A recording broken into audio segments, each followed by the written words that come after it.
One day ফরম্যাটের সেরা ৮ দলের tournament, mini বিশ্বকাপে তাই কেউই নয় স্পষ্টত ফেভারিট।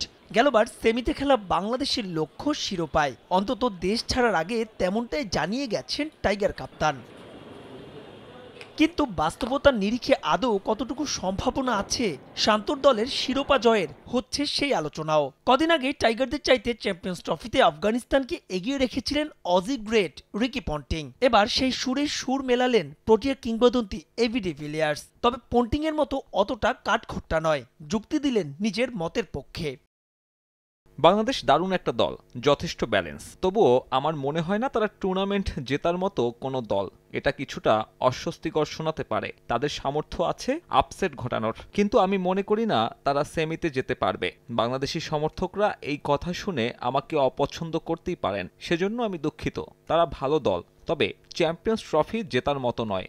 চ্যাম্পিয়ন্স ট্রফি দিয়েই আইসিসির সম্ভাব্য শেষ কোনো টুর্নামেন্টে খেলবেন রিয়াদ মুশফিক। বাংলাদেশের ভালো করতে এই দুই সিনিয়র ক্যাম্পেইনারের ভালো করার বিকল্প দেখছেন না এবিটি। ফর্মে থাকা তাসকিনকে নিয়ে ঝরল স্তুতি। সবচাইতে ডিভিলিয়ার্সকে মুগ্ধ করেছেন অধিনায়ক নাজমুল হোসেন শান্ত।